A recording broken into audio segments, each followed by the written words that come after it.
Sense and Sensibility by Jane Austen. Chapter 25. Though Mrs. Jennings was in the habit of spending a large portion of the year at the houses of her children and friends, she was not without a settled habitation of her own. Since the death of her husband, who had traded with success in a less elegant part of town, she had resided every winter in a house in one of the streets near Portman Square. Towards this home, she began on the approach of January to turn her thoughts, and thither she one day abruptly, and very unexpectedly by them, asked the elder Mrs. Dashwood to accompany her. Eleanor, without observing the varying complexion of her sister, and the animated look which spoke no indifference to the plan, immediately gave a grateful but absolute denial for both, in which she believed herself to be speaking their united inclinations. The reason alleged was their determined resolution of not leaving their mother at that time of year. Mrs. Jennings received the refusal with some surprise, and repeated her invitation immediately.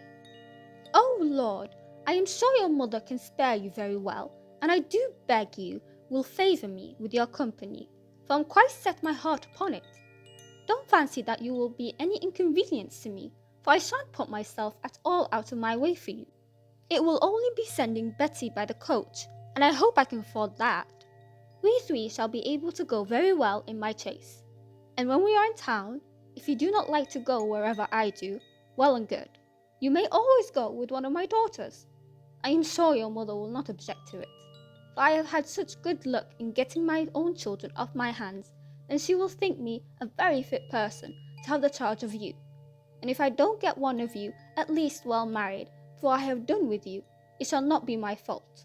I shall speak a good word for you to all the young men, you may depend upon it." "I have a notion," said Sir John, "that Miss Marianne would not object to such a scheme if her elder sister would come into it. It is very hard indeed that she should not have a little pleasure, because Miss Dashwood does not wish it. So I would advise you two to set off for town when you are tired of Barton, without saying a word to Miss Dashwood about it." "Nay," cried Mrs. Jennings, "I am sure I shall be monstrous glad of Miss Marianne's company, whether Miss Dashwood will go or not. Only the more the merrier, say I. And I thought it would be more comfortable for them to be together, because if they got tired of me, they might talk to one another, and laugh at my odd ways behind my back. But one or the other, if not both of them, I must have. Lord bless me, how do you think I can live poking by myself, I who have been always used, till this winter, to have Charlotte with me? Come, Miss Marianne, let us strike hands upon the bargain, and if Miss Dashwood will change her mind by and by, why so much the better." "I thank you, ma'am, sincerely thank you," said Marianne, with warmth. "Your invitation has ensured my gratitude forever, and it would give me such happiness, yes, almost the greatest happiness I am capable of, to be able to accept it.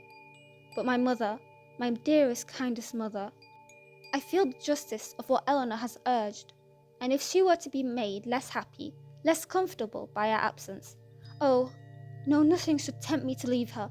It should not, must not, be a struggle." Mrs. Jennings repeated her assurance that Mrs. Dashwood could spare them perfectly well, and Eleanor, who now understood her sister, and saw to what indifference to almost everything else she was carried by her eagerness to be with Willoughby again, made no further direct opposition to the plan, and merely referred it to her mother's decision, for whom, however, she scarcely expected to receive any support in her endeavour to prevent a visit which she could not approve of for Marianne, and which on her own account she had particular reasons to avoid. Whatever Marianne was desirous of, her mother would be eager to promote. She could not expect to influence the latter to cautiousness of conduct in an affair respecting which she had never been able to inspire her with distrust, and she dared not explain the motive of her own disinclination for going to London. That Marianne, fastidious as she was, thoroughly acquainted with Mrs. Jennings' manners, and variably disgusted by them, should overlook every inconvenience of that kind, should disregard whatever must be most wounding to her irritable feelings, in her pursuit of one object, was such a proof, so strong, so full, of the importance of that object to her, as Eleanor, in spite of all that had passed, was not prepared to witness. On being informed of the invitation, Mrs. Dashwood, persuaded that such an excursion would be productive of much amusement to both her daughters, and perceiving through all her affectionate attention to herself how much the heart of Marianne was in it, would not hear of their declining the offer upon her account, insisting on their both accepting it directly, and then began to foresee, with her usual cheerfulness, a variety of advantages that would accrue to them all from this separation. "I'd be delighted with the plan," she cried. "It is exactly what I could wish. Margaret and I shall be as much benefited by it as yourselves. When you and the Middletons are gone, we shall go on so quietly and happily together with our books and our music. You will find Margaret so improved when you come back again. I have a little plan of alteration for your bedrooms too, which may now be performed without any inconvenience to anyone. It is very right that you should go to town. I would have every young woman of your condition in life acquainted with the manners and amusements of London. You will be under the care of a motherly good sort of woman, of whose kindness to you I can have no doubt, and in all probability you will see your brother, and whatever may be his faults, or the faults of his wife, when I consider whose son he is, I could not bear to have you so wholly estranged from each other." "Though, with your usual anxiety for our happiness," said Eleanor, "you have been obviating every impediment to the present scheme which occurred to you, there is still one objection which, in my opinion, cannot be so easily removed."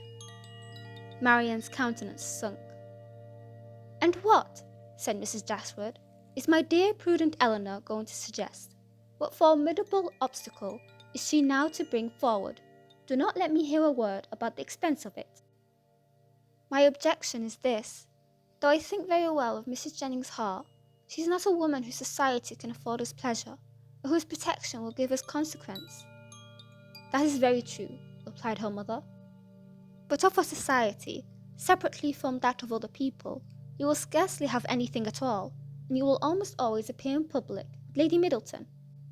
"If Eleanor is frightened away by her dislike of Mrs. Jennings," said Marianne, "at least it need not prevent my accepting her invitation.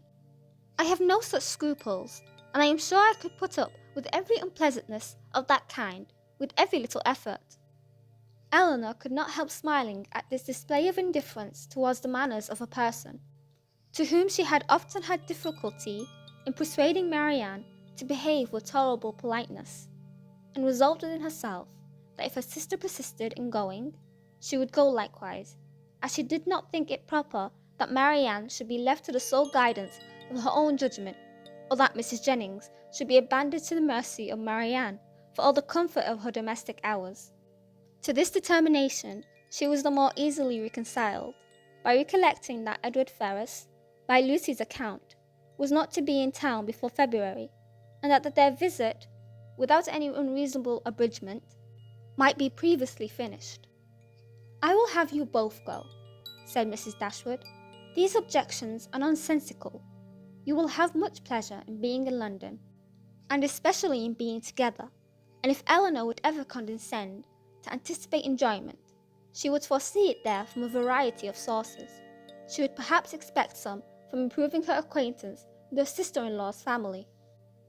Eleanor had often wished for an opportunity of attempting to weaken her mother's dependence on the attachment of Edward and herself, that the shock might be less when the whole truth were revealed, and now on this attack, though almost hopeless of success, she forced herself to begin her design by saying, as calmly as she could, "I like Edward Ferrars very much, and shall always be glad to see him, but as to the rest of the family, it is a matter of perfect indifference to me, whether I am ever known to them or not." Mrs. Dashwood smiled, and said nothing. Marianne lifted up her eyes in astonishment, and Eleanor conjectured that she might as well have held her tongue.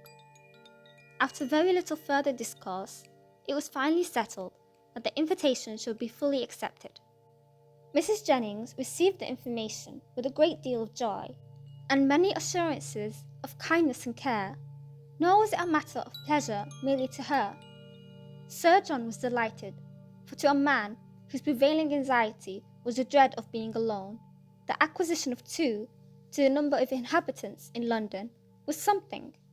Even Lady Middleton took the trouble of being delighted, which was putting herself rather out of her way. And as for the Miss Steeles, especially Lucy, they had never been so happy in their lives as this intelligence made them. Eleanor submitted to an arrangement which counteracted her wishes with less reluctance than she had expected to feel.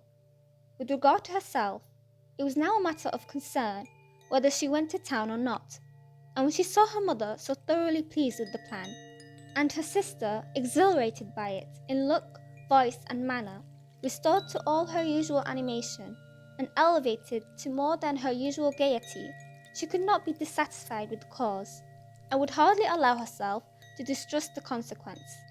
Marianne's joy was almost a degree beyond happiness. So great was the perturbation of her spirits and her impatience to be gone.